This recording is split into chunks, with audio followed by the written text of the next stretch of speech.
This is Chrissy. This is Shirin. And this is Two Girls Talking Shit. Each episode will have deep discussion and conversation on topics that matter to us, ranging from wellness to politics. Of course, with a healthy dose of pettiness, side-eye, and shade. You ready, Chrissy? You ready, Shirin? This is TGTS. Welcome to another episode of TGTS. I'm Chrissy. I'm Shirin. And today we are talking about transitions. Yes, but first, Chrissy, what's been going on in your life? Oh my gosh, what's been going on? So I've been back for a week. Yes, back in New York. Back in New York, right? Yes. I feel like I'm finally getting settled in. I feel very at home in my apartment, which is good. That's good. So things are good. But there are some things about New York I'm really still adjusting to. You realize you talked about this last time?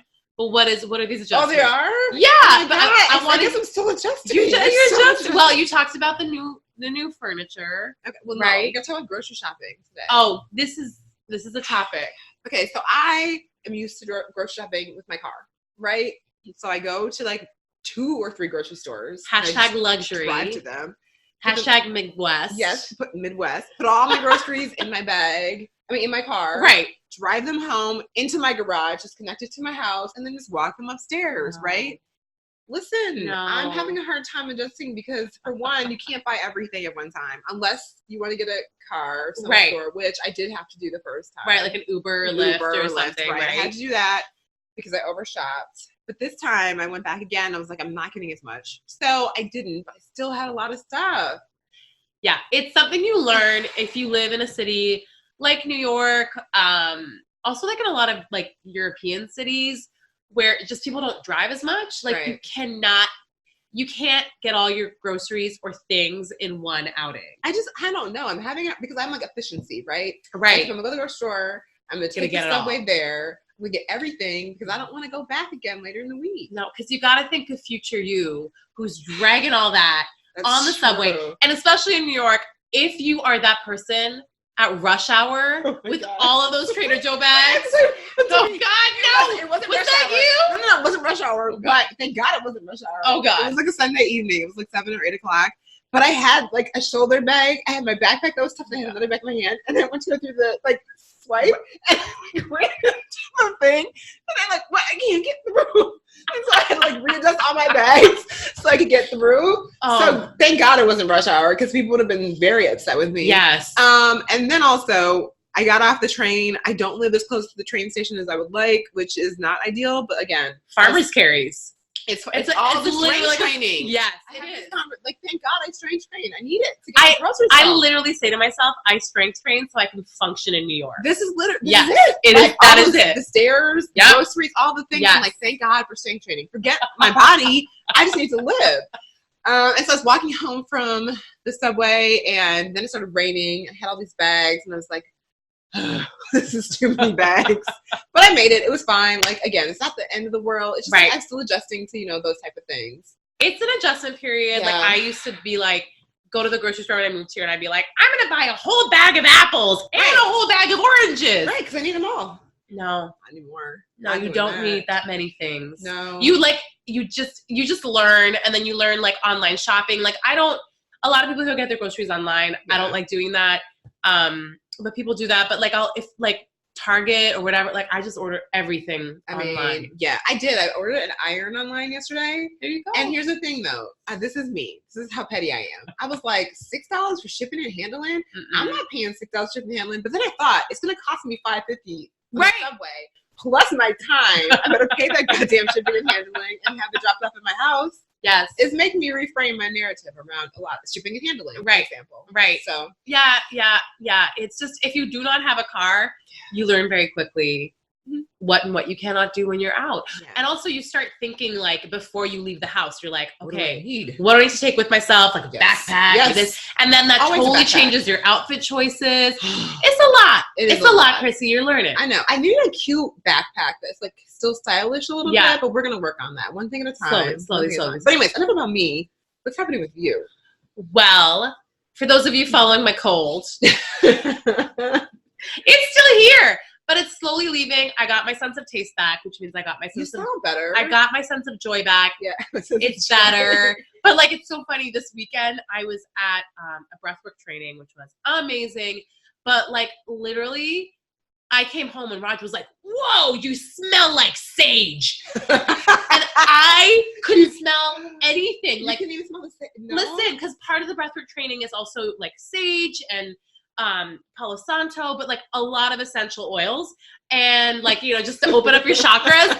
Y'all, I was being like essential oiled up and I couldn't smell a thing. Like, I couldn't smell a thing. And it was just so funny when I got home and Raj was like, like, you literally smell like a new age store. And I was like, what are you talking about? I don't smell anything. So the sense of smell is coming back, which is like, it's funny because now I'll walk by like a garbage pile and I'll be like, oh, I can smell you again. Garbage, you're back. It really makes you appreciate perspective. Appreciate little things. Yeah. So yeah. So I feel like we talked about my sense of smell last time too. These are things that keep happening. Yeah. But it's a journey. We also saw Cleo Wade this week. We did. We saw Cleo Wade. Yeah. She was incredible. So amazing. She's like so knowledgeable. Yeah. So like wise. Beyond her years. Yeah, beyond her years. Yeah. Like, also she's just stunning. Like a model. She's like one of those people that you look at and you realize why you can't wear baggy clothing. Right. Like, she was made for me. She was wearing this like really, I'm sure it was like thousands and thousands of dollars. I feel like it had to be thousands of dollars. But it was this like it was a very beautiful sequined dress, very drapey, very 70s with these beautiful black boots.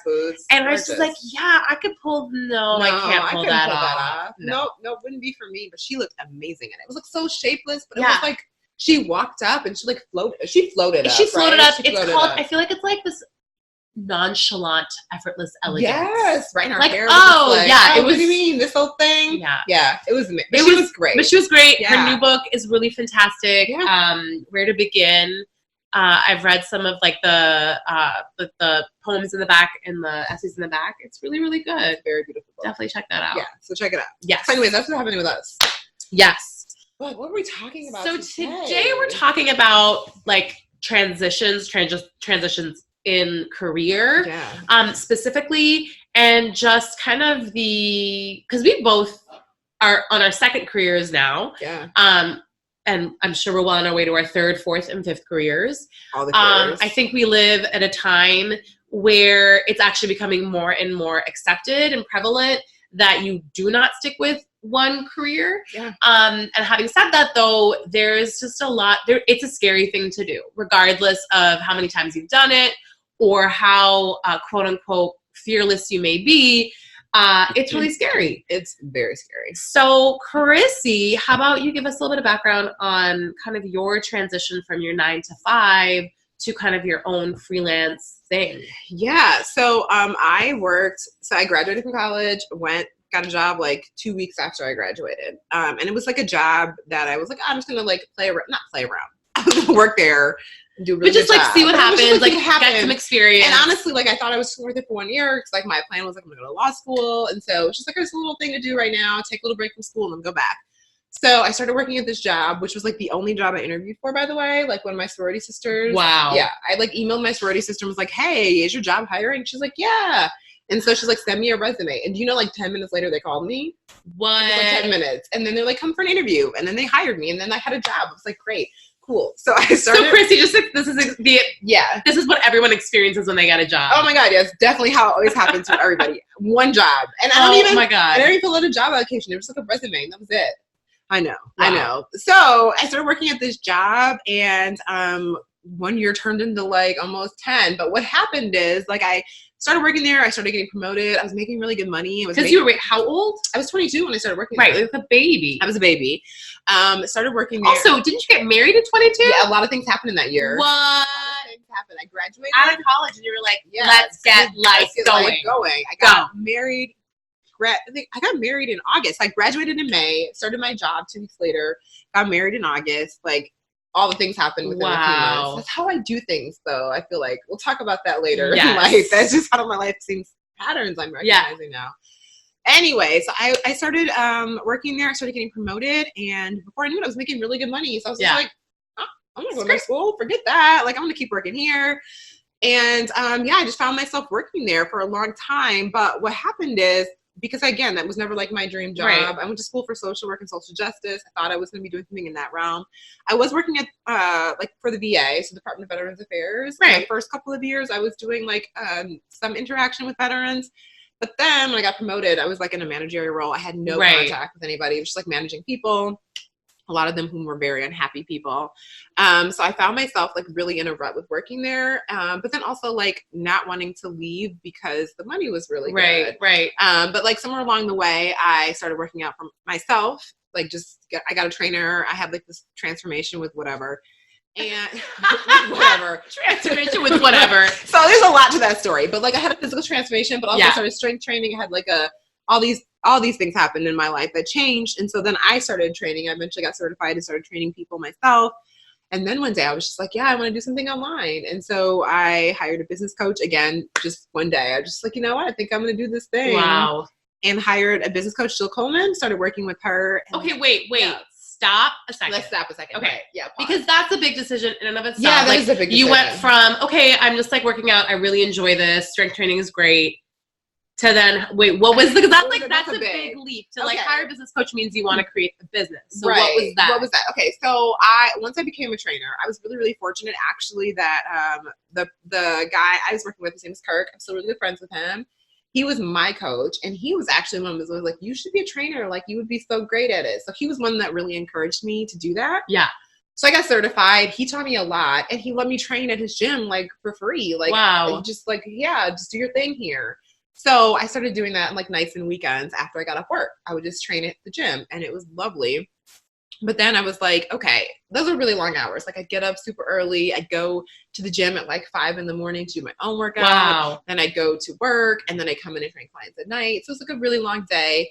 And then I don't know. I think there was like, I was getting very stagnant at work. Feeling like not fulfilled there. Yeah. Really enjoying training clients. But then like, I don't know. Like, I want to do something more. Yeah. Like, I feel like there could be something else here.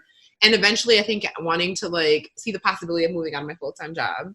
Mm-hmm. As scary as that was, I don't think that was my initial thought, but like, maybe someday, like maybe that'd be a possibility. Right. And so this is really how I made a decision to get a business coach. This is a true story. I was on Instagram.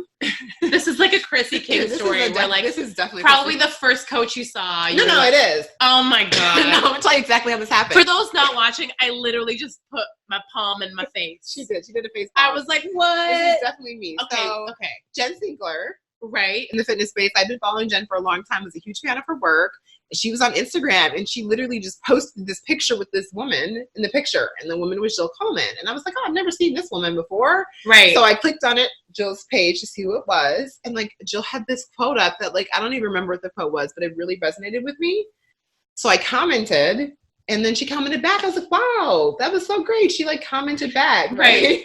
And so she was talking about like some like boot camp, like short, like 6-week boot camp she was having about online business. And like I'd missed 1 week. So after she coming back, then I commented back. I was like, hey, is there any way I could get the recording from the first week? And she's like, absolutely, email my assistant.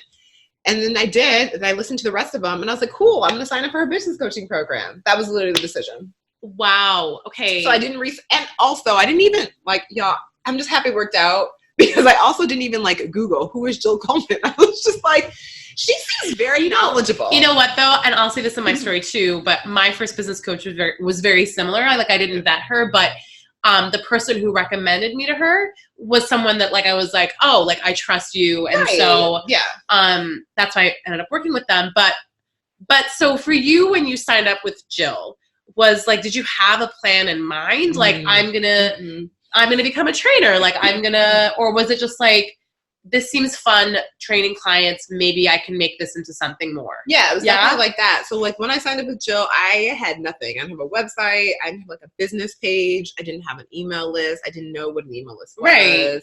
Nothing. So I just like no like vision. No vision. Right. Just like not to be no, but that's true. Right. But it was like you kind of just took this leap, not knowing what it meant. Expect, right. And I mean, honestly, in hindsight, I'm proud of myself for taking the leap, because also it was like thousands of dollars. It wasn't like it was a couple $100. She's a wonderful coach. Really, she knows what she's doing, but that is not a cheap investment. No, it was like a big investment. Yeah. And I was just like, okay, I'm going to do this thing. So wait, Again.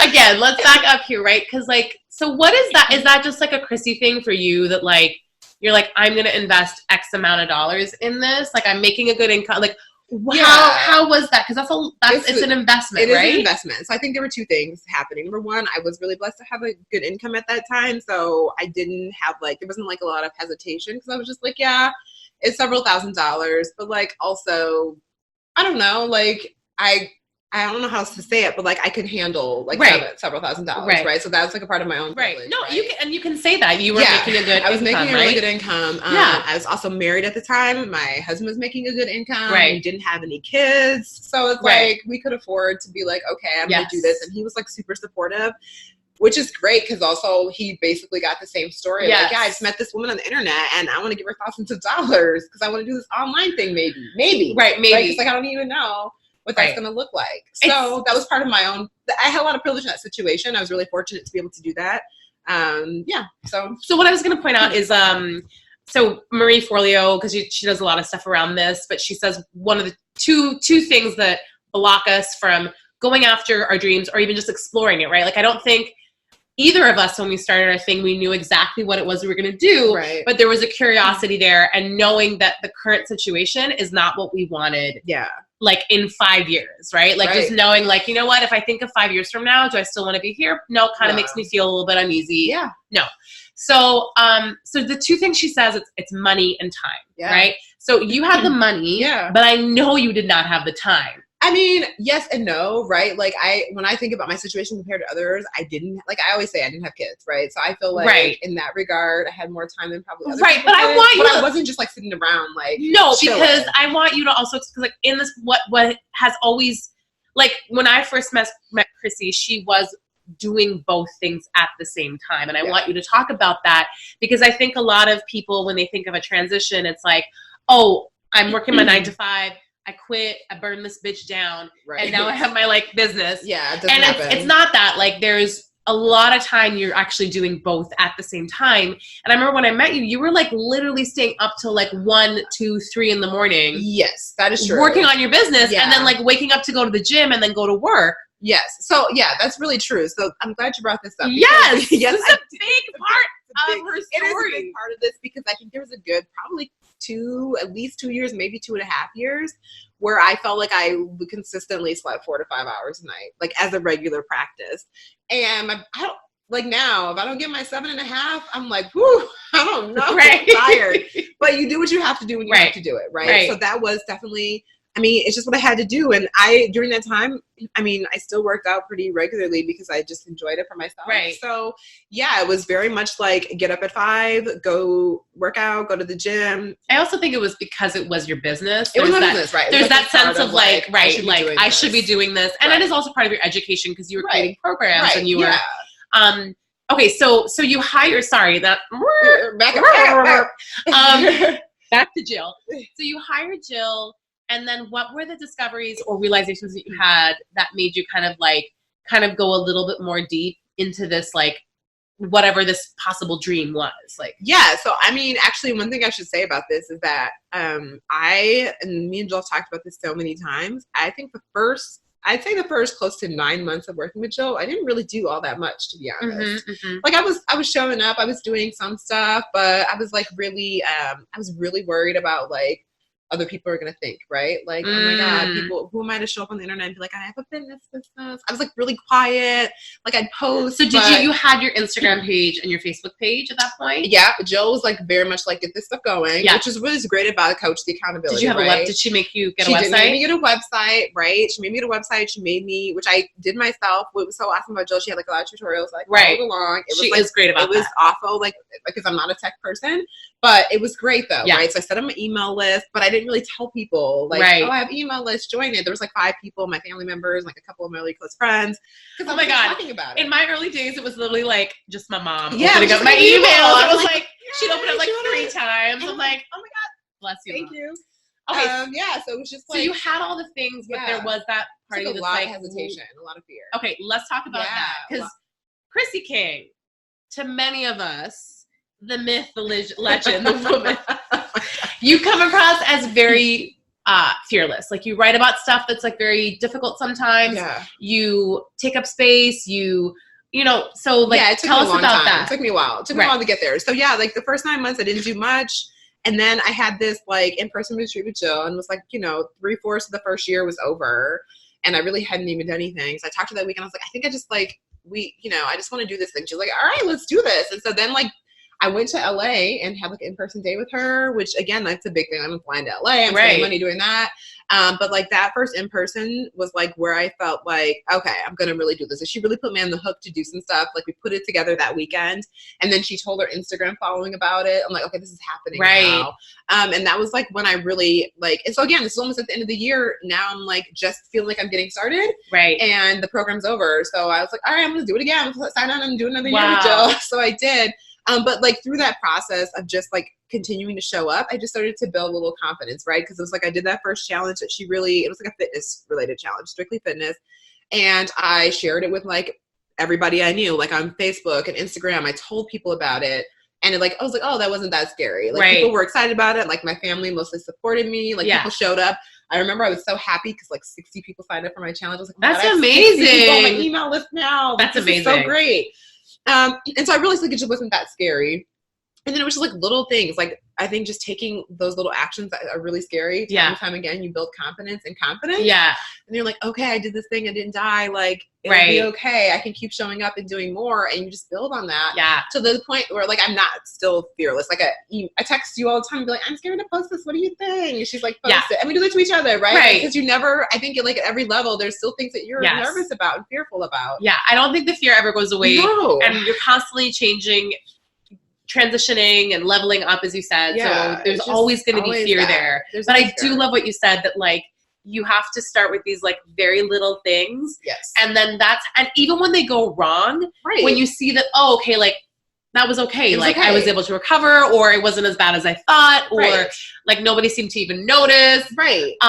It's not that big of a deal. Yeah. And that's how you kind of build some of that like courage, that resilience is kind of doing those really, really small things. Yeah. Absolutely. And I think too, especially like with the online space and like selling products, it's always like, what if no one buys? It's like, well, nobody knows. I've done products that like very few people have purchased, but like nobody knows who bought it. Oh my God. Right. Like we've all had that. Exactly. I once had a launch where like it was a little touch and go up into the end. It ended up happening. It was one of the first Wholehearted Women programs I did, which is my group coaching program.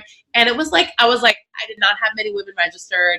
And I was like, if I just don't do this, no one's gonna know. Like, no one's gonna know. It's not, because I'm not one of those coaches who's always like blowing up Instagram with like what my group is doing, because I kind of just want that to be sacred. It's their time. But at the same, I'm like, no one would know except me. And then I've learned a lot from this like experience, like what things kind of didn't work, or maybe I need to hire someone for this or that. But it's true. You kind of have that realization that like nobody knows. It's fine. Just you. Just me. That's it. I'll just figure it out, like you said, and like redo it again, and like learn from the situation. Yeah. So one thing I wanted to just circle back to, and then we can talk about you. Yeah. Is also about when we're talking about like investing in yourself in terms of like, hiring a business coach. One thing I also think about is like, I spent thousands of dollars going to college, right? Yes. With like no guarantees, and I had to pay all that money back. And so I was just like, it's a fraction of what I paid for my college degree. Right. Like, why wouldn't I continue? I went to college with the belief that like, I'm going to be successful in college, graduate, hopefully get a job. And I went to college and spent all that money with that expectation. It's like, well, why wouldn't I expect myself to be able to figure it out? Right. And so it's just like, I don't know. I think it's so interesting how we, and like in the society in particular, especially in America, college is super expensive, right? And like we go into it without question about it, even though we know like we might not get a job. That happens. You might not make nearly enough to pay it back in a reasonable amount of time. And we don't even question it though. We just keep doing it. That is such a great point. So it's just like, why don't we feel that same way about investing in ourselves for other things, right? Right. Oh my gosh, that's a really, really great point. We can talk all about me, but then I do want us to come back to also when you took your leap. Oh yeah, okay. Right? We'll do that. Yes. Well, tell us a little bit about you, because you were like a world-renowned opera singer. I'm maybe not world-renowned. Well, I don't know. So tell us a little bit about that. Okay, so my first career, I was an opera singer. I'm still singing and stuff, but a lot less than before. And so, which is not like a very easy career path, like at all. How many opera singers do you know? Right. I know one. I know a lot. Well, you probably know a lot, but everybody else listening. Which is not an easy career path, but it's interesting because I grew up in a really musical family.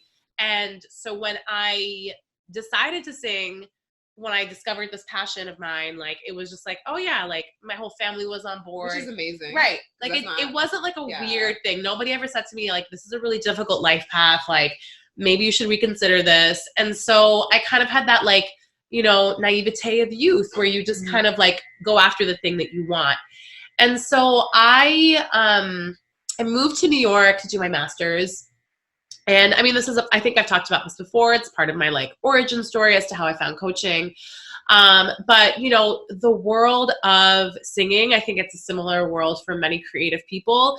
It's super, it's challenging, it's competitive, and it's not an environment in which they teach you a lot of like life skills. Like, they're not teaching you how to take care of your mental health or just your physical health at all.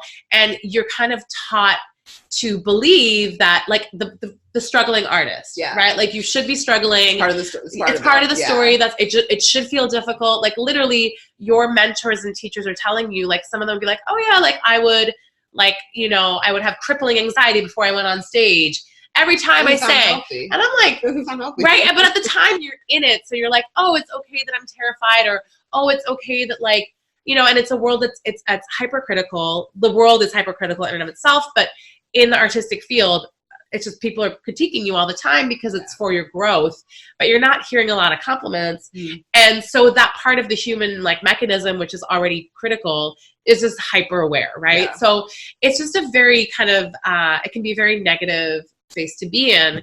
And I moved to New York, which is highly competitive. And without any of those life skills, I came from, like, I was a big fish in a little pond to now I was like the tiniest fish in this huge pond.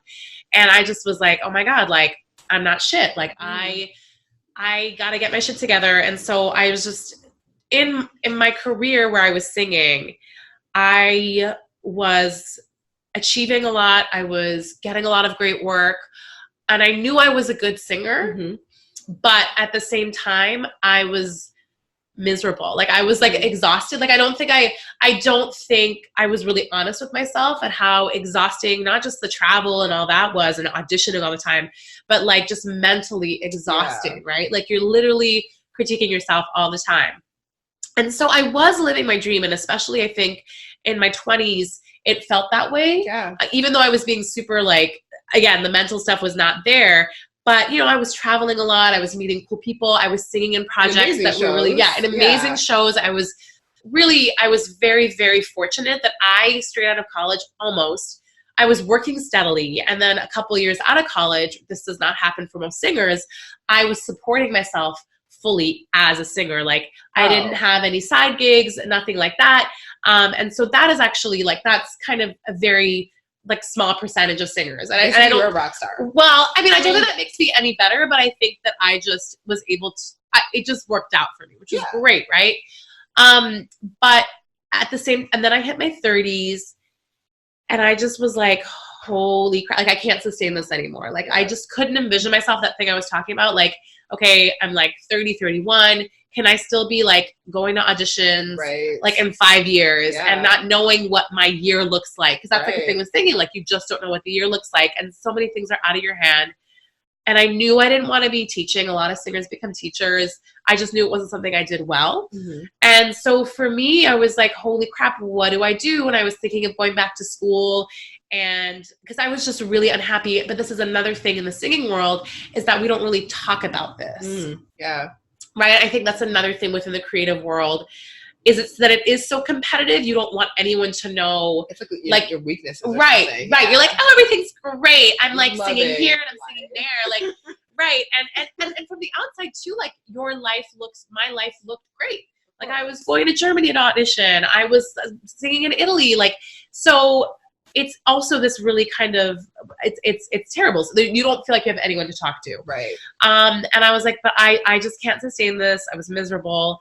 And I started kind of thinking of other things to do. And I've talked about this before. I had, like, kind of a come to Jesus moment where I got my dream job to sing at the Met. And I realized that, like, I couldn't celebrate that. Like I was like, okay, like I'm not good enough for this. And so I really realized I needed to shift things. So at that time I was thinking of another career. And I was like, oh, go back to school. Because I come from a family that's like, go to school. Like everything is fixed by going to school. Right. Go get like a doctorate. Go get like another degree. Go get an MBA. Like start over that. Yes. Yeah. And I know like, yes, very like first generation immigrant family, like go to school. And I was like, okay, maybe I will go be like I wanted to do something like psychology, psychiatry. Yeah. But I was like, I do not want to go back to school. I wasn't trying to go back to school. Right. And so in the midst of all this, having my come to Jesus moment, I was listening to a podcast. I was listening to Elizabeth Dialto's podcast. She was my first foray into like self-growth. I found that podcast and I was like, okay, this is like very different. I'd gone to therapy, but her like work is more coaching style. And I heard a coach on there that just everything she said was, I was like, yep, that's me. Yeah. And I started working with this woman and like my life changed. Wow. It completely changed where I like all that inner work that I had been not addressing, really not knowing how to address. I was able to work with it. I was able to find my joy for singing. And I think this is something that is really important.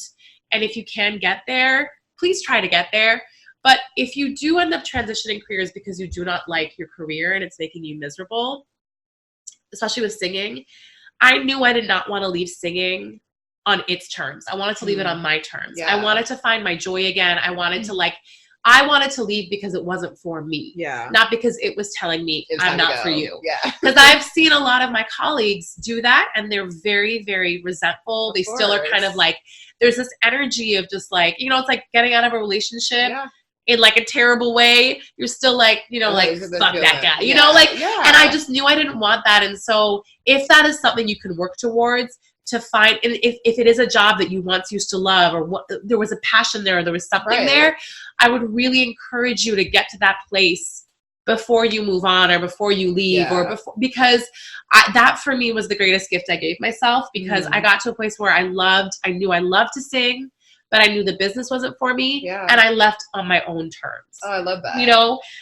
Yeah. Okay, so I have a question though. Yes. Okay, so you worked with this amazing life coach. Yes. Changed your life. Okay, so then when did you be like, oh my God, that's what I need to do? Right. Yeah. So it was crazy. So I started rehearsals for the Metropolitan Opera and I think it was like, oh my God, like October-ish, maybe? What? Yeah, of 2000, oh God, don't give me, like 15. Okay. Because we started, the show was like in January, February of 2016. Okay. I think. I could be totally wrong. Maybe give or take a year. Who knows? Give it a year or two, a month or two. Somewhere around there. Somewhere around there. But that started in October and I started my coaching program in September. Wow. Yeah. So it was like very much, it was so aligned. Yeah. Everything I loved. So while we were working, I was like, wait a second, like I love how I feel in this program. Yeah. And I think like this isn't psychology, but it's like similar in that I get to connect with people and kind of like help them through difficult moments in their lives, transitions, whatever that may be. And so I found that through her.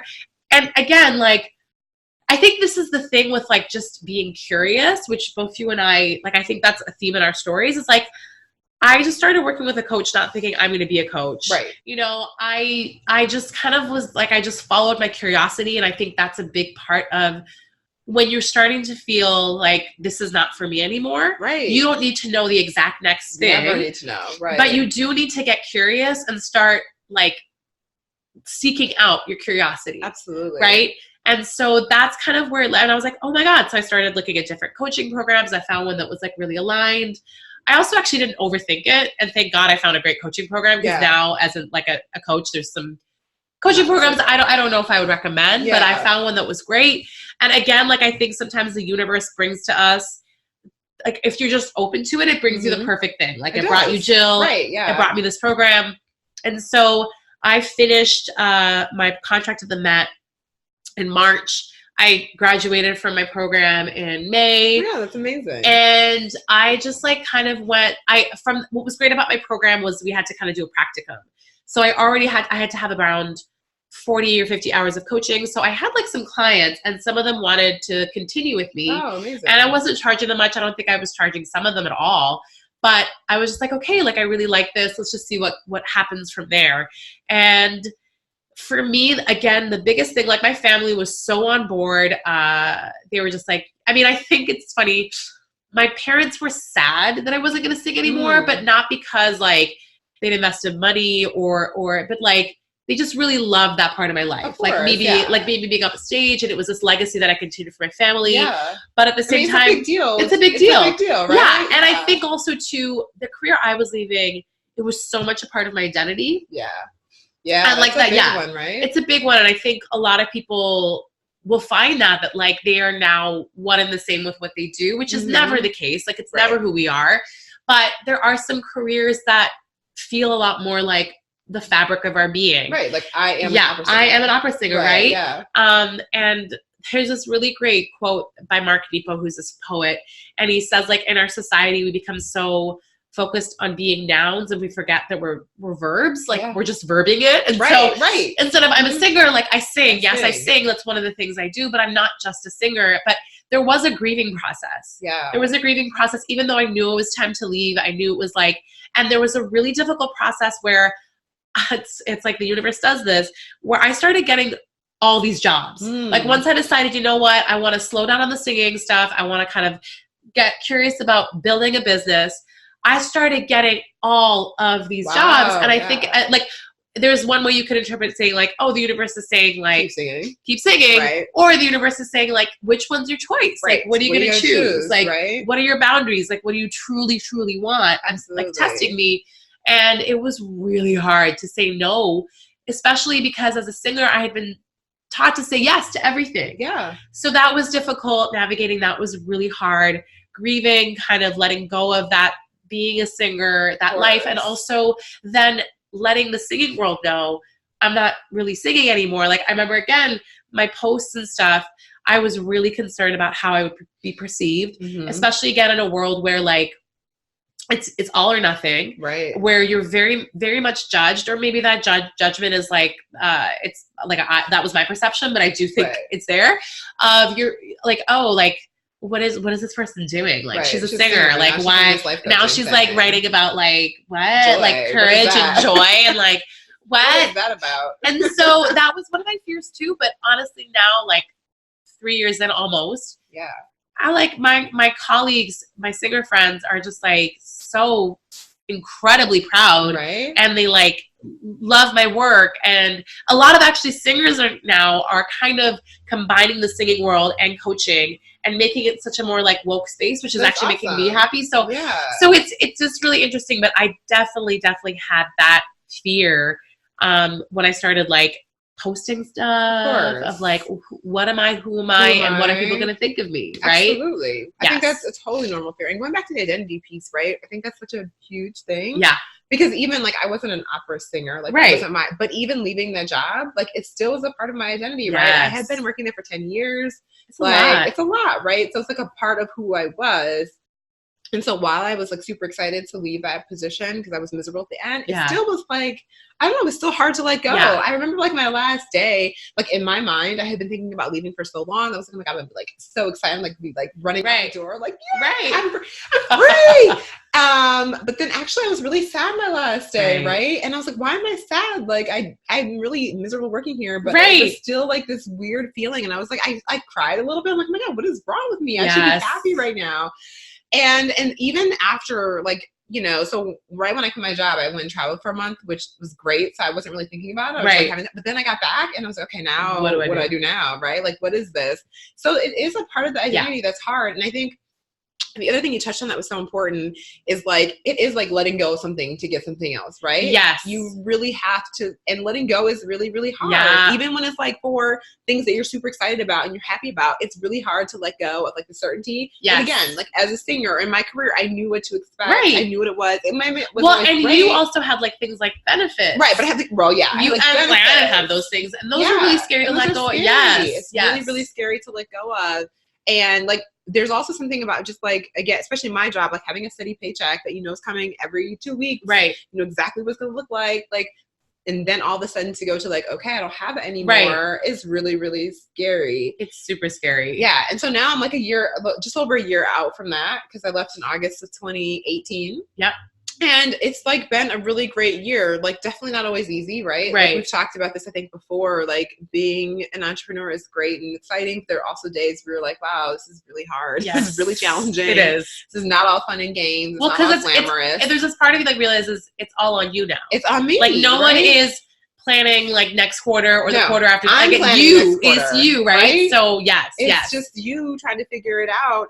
And there's no like, and also there's no one to report to, right? Right. So there's no boss that's gonna be like, hey, where are you with that project? Like you are the boss, right? And, that project is not done. Like it's on you. Yes. And also I think too, and I don't know if you experienced this, but having like a very 9-to-5 job, it's like, at least for me, I was good at this. Some people may not agree, but I was really good at 5 o'clock. I'm like, I'm done with work. I'm not going to worry about it anymore.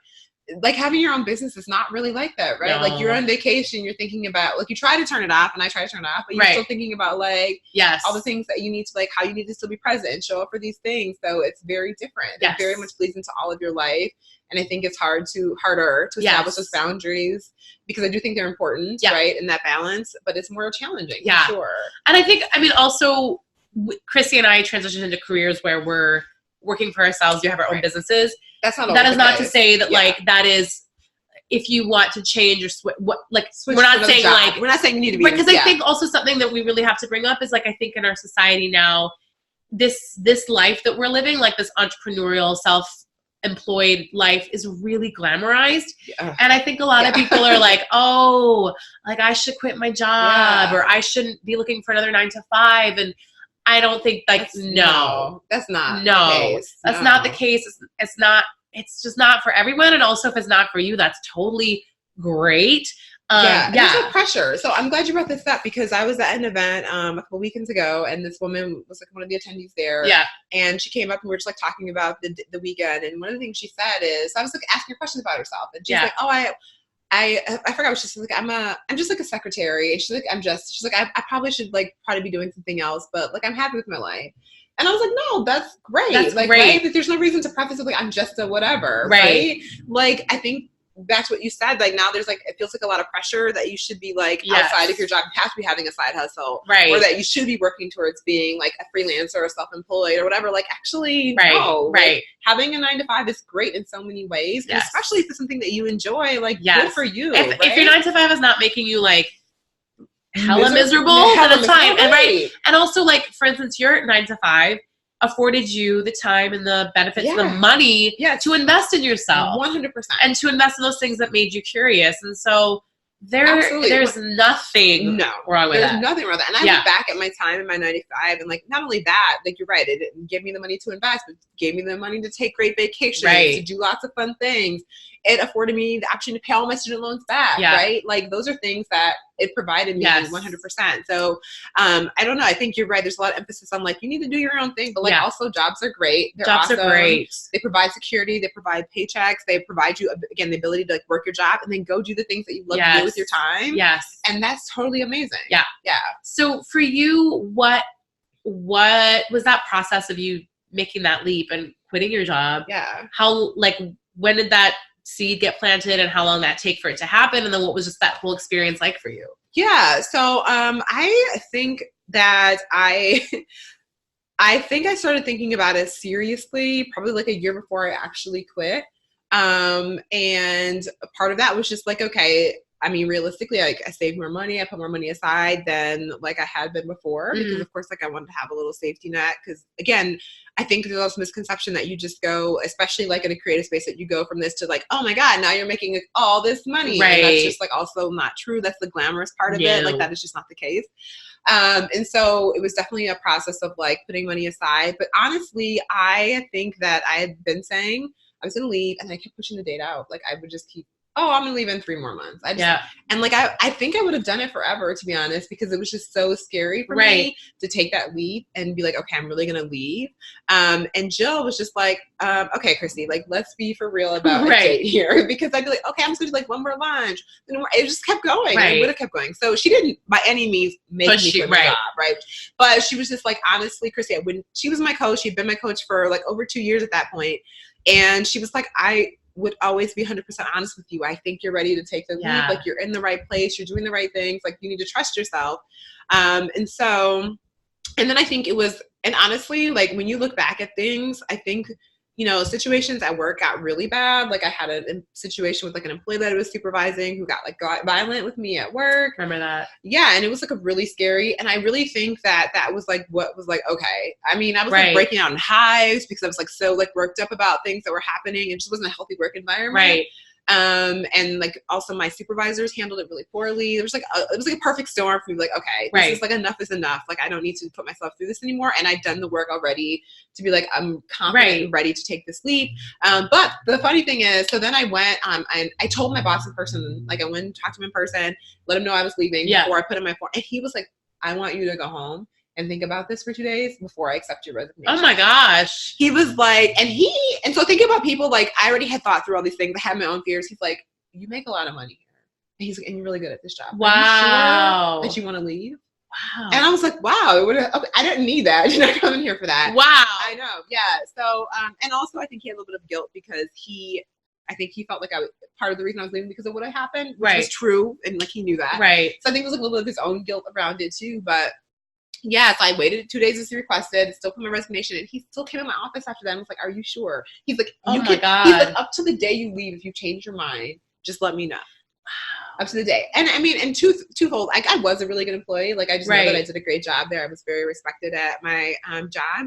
And he was just like, you know, even when I left, the day I left, he like was like, if you need a job in a month, in a week, in 6 weeks, like you can call me at any time that you want a job. So I recently actually, like, I don't know if I told you this, 2 weeks ago when I was back home, I went to my job to see some of my old friends. I still talk to a lot of my friends. Yeah. I've been with them for 10 years. Yeah. They're like my people. So I went to talk to them and I ran into my boss and he was like, oh my God, are you coming back? Are you here for Oh my God.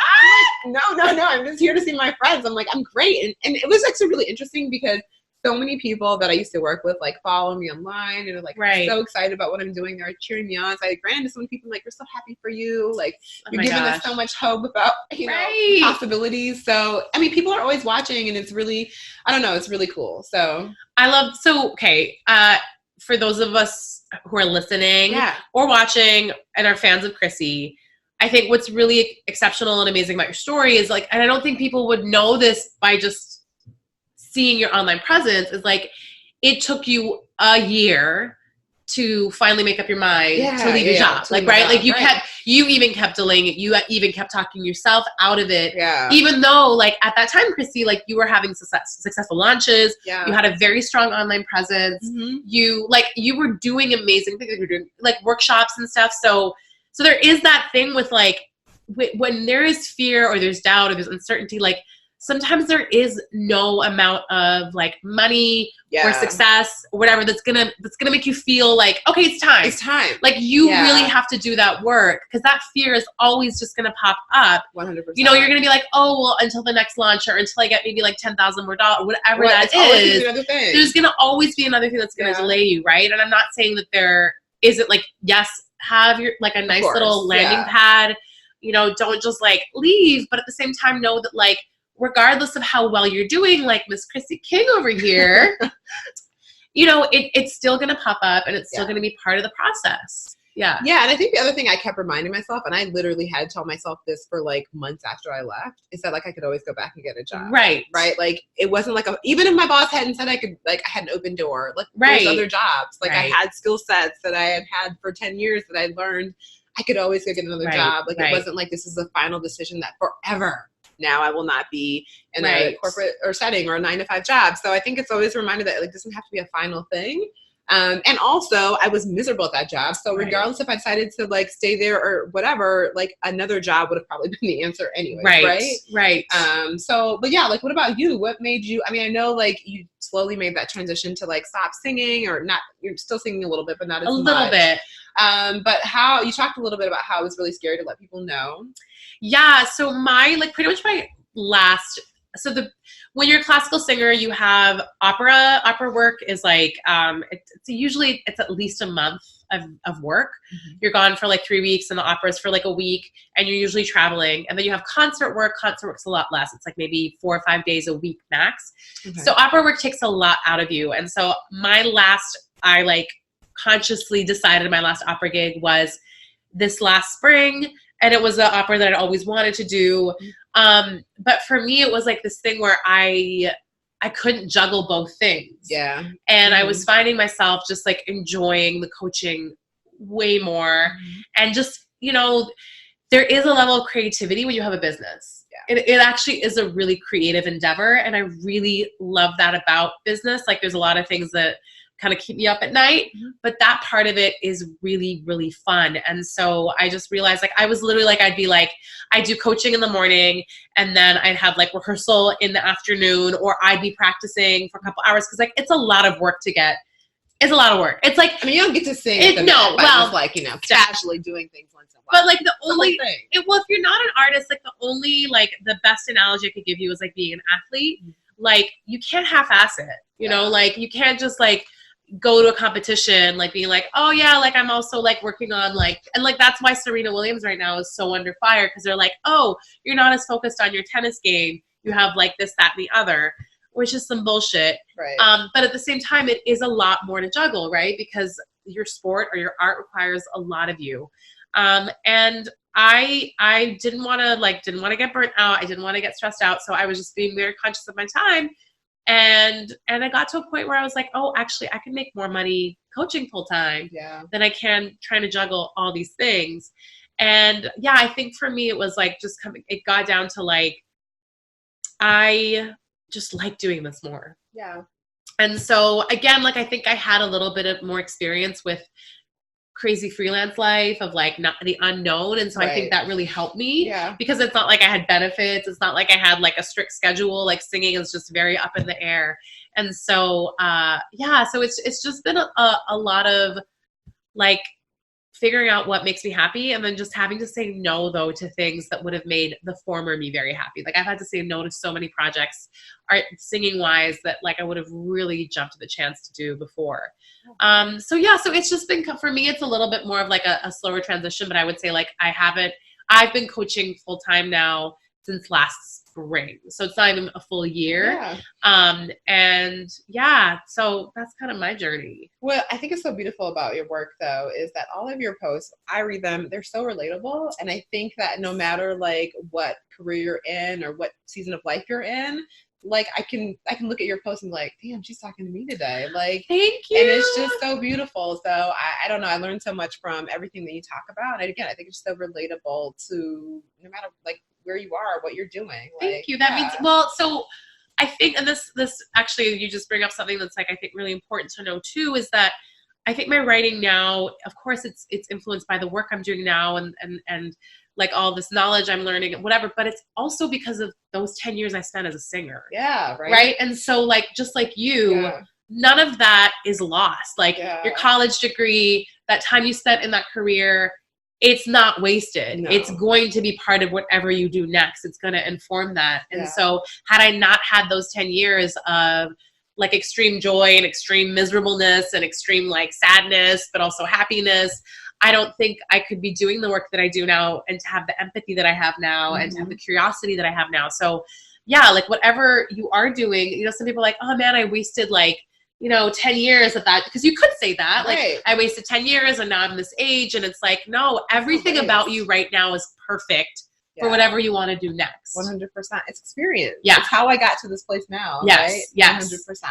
It's actually, really, sorry, I was to jump on your thing, but this weekend at the training, the part of the training was like, you have to list all your skills.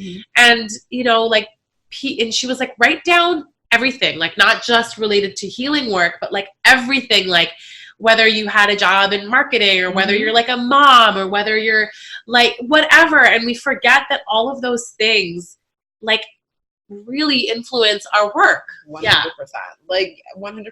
And I think it is such a different perspective shift because I never feel like I lost 10 years or I wasted 10 years in that job. It was like, no, that was what I was supposed to be doing for those 10 years. And now it was a great experience. It's a great part of my life. Yeah. I made relationships that like I still have from there. It's like, it wasn't a waste. And I learned so much. Right? And I have skills that I will use for the rest of my life. Yes. So, oh my gosh, we could talk about this all day. We could talk about this all day. I feel like on and on. Part two. Maybe a part two in the future. But right now we have a question to answer. Yes.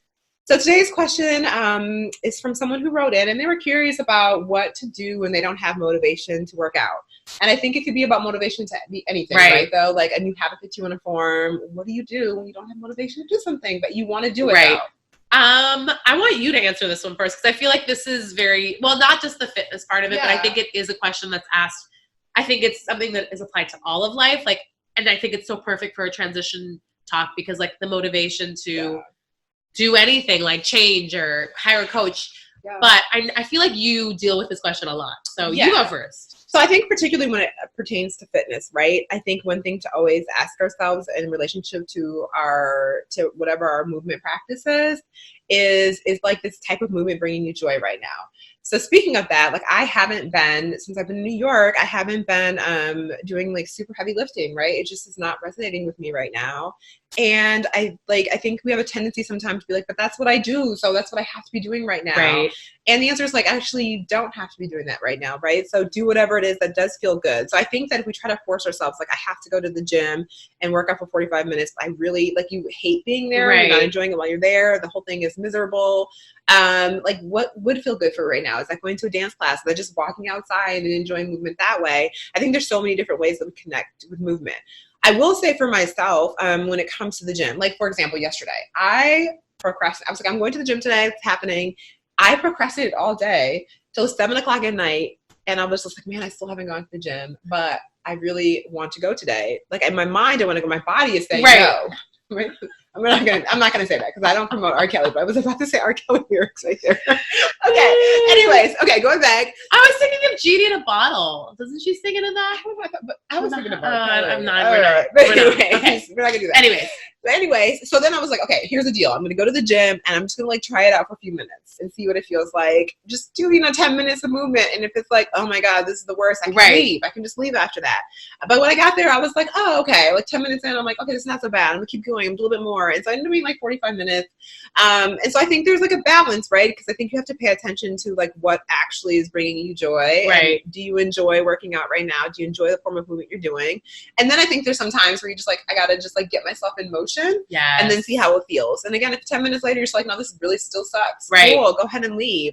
But I think sometimes we have to put ourselves on the hook a little bit, right? Because like there's a lot of things I just never like want to do, but are necessary parts of life, and not necessarily related to fitness, but I think it's just in general, right? That are just necessary things that I have to do. Yes. Like again, talking about like working and like business, like there's some things I just don't want to. Right. Some days I wake up and it's like I don't want to work. I don't feel like it, but also like I have bills to pay, right? So that motivates me to keep moving because I have to have somewhere to live. Yes. So I think there's a balance there. Yes. What are your thoughts on this? I love that. I know this is something that's like discussed a lot, but like the idea that like there really isn't such a thing as like motivation. It's not really like real, it's not right? a real thing, especially when it comes to things that like I have motivation to like Netflix and chill. Like I have motivation to like, I don't know, like get some like cake and like just chill in a world, right? Get pizza, like, right? And so when it comes to challenging things, I think we're setting ourselves up to like judge ourselves, thinking like, oh God, like why am I not motivated to like create my own website? Well, duh, you're not motivated because it's hard, it's scary, it's like so many, like you're not going to be motivated. So excited. So I think that's one of the first things is to like release that judgment on yourself for not being motivated and thinking like, especially online, I think it seems like everyone is like they're motivated, like, oh my God, I'm like, I'm not. No, it's not true. It's just not true. But I think what helps kind of create like kind of more maybe like active action or energy towards things that are challenging or that you know that you really want to do, right? Because we're like, I want to, feel better in my body, or I want to have a website, or I want to write. Right. One thing for me, like I've been having a lot of I just don't want to work in the mornings. Mm-hmm. And so I'm like, I don't want to do it. I'm like, I'd rather just like, especially when you work for yourself, you're like, I'm going to the gym and then make myself a nice breakfast and then read a book. Like, it's just like, it's a hot mess, right? All the things. So I read this, I forget in which book, but this person was like, write your like guidelines or like write rules, like things you don't do or you do. And last weekend I was like, I start work at 10 a.m. Yeah. I start work. And this week, like I made that rule for myself. Like you start work at 10 and you get X amount of hours done in a day. And it's like a very realistic thing. Like everything I've done is very, like I didn't say 9. Right. That's not going to happen. It's not happening here. Like 10 is happening and the amount of hours I gave myself is very realistic. And now I've made my desk really enjoyable. Like I have like a ritual I do before I'm here comes the woo. I do like a little bit of sage. I put on some oils. I put on music I love. I take out a card. So I get into like that place of, okay, I'm going to start writing now. Right, and so I think that's also something that helps like get us into aligned action, is to just make it as easy as possible, as fun as possible, as also like realistic as possible. And like just maybe putting like those anchors in our schedule or anchors in our life. They're like right now I'm like, I put my phone away at 9 p.m. Like that's just what I'm playing with, and see what happens with that. So oh my God, I need to try that at 9 p.m. Wow. Right? Yeah, I get you. I also really love that you said like that you set work hours, which is actually really helpful because this week I've been so before I moved here, I was like 5:30 up every day, right? And since I've been here, I haven't been. Like, oh my God, I'm starting my day. It's 8:30, and I'm just like starting, but like. That's okay, right? That's like well. Also, you're like just you're transitioning into a new life, right? So like maybe it's okay if I'm not up at 5:30 in the morning. Wow, you just helped me. You just helped me. Thank you for that. But yeah, I think that is so true. Wait, but why are you up at 5:30? I don't know. So it's been a year since I left my job. I'm still like out of that mindset of like, oh my God, it's time to get up, do the things. I don't know. Well, so there's also again, like I don't know where I read this. I definitely heard it in Marie Forleo's podcast. I really love her work. I think it was Kate Northrup has a new book out, and she writes about this where like they did a study of people who work in offices. That like their active hours of work where they're actually getting but it's like it's 4 to 5 hours. It's gotta be 4. I'm telling you. It's 4 hours. If you can get in 4 hours of good work, you're good. Like and that's what I've literally been saying. All you gotta do is 4 hours of work. 2 hours in the morning, 2 hours after lunch. I put away my phone, and it's just been so life changing. Now, let me tell you. I'm only 3 days in. But it's been life changing already. I've never felt the most productive and just the most great. Yeah. So but you're right though. I'm telling you from a person who had a corporate job for 10 years, it was a solid 4 hours of work, and the rest 4 hours, I don't know what was happening. It wasn't work. It wasn't work. It wasn't. Right. That's really, really true. Right. So I love all that advice that you gave. And I love that you brought up the fact that motivation is not a real thing. It's not a real thing. And this is so great, right? Because especially when it comes to fitness, when you like just a lot of people, I shouldn't say everybody, a lot of people, they decide they're going to do a new like fitness thing. They get like so excited about it, right? Like they got the workout clothes, they got the shoes, they got the event. But then when it comes to do it, like that part is that's not the really exciting part, right? It's like, it's not. So you're right. It's not a real thing. And I think that we have to stop believing that, like, we're going to feel motivated to do what we have to do. But when it becomes a habit then, right? Like, that's the thing. Like, once you start doing it again and again and again, then it becomes a habit. Right. And habits, it's not really motivation. It's just, this is the thing I do. Like, I brush my teeth. I eat breakfast. Like, I've done these so many times that now, So I think that's also a part of it, too, is just doing it again and again and again, and knowing that things, you fall off and then you have to reestablish the habit. And that's okay too. But that's part of life, right? 100%. Yeah. So, oh my gosh, we talked about so much today. Oh my gosh, I feel like we had a really good convo. I felt like we had a good convo. We hope y'all. We had a good one. As long as we're having a good time. We're having a good time, though. Oh my gosh. Thank you so much for joining us this week. Yeah. We'll talk to you next week. All right. Bye.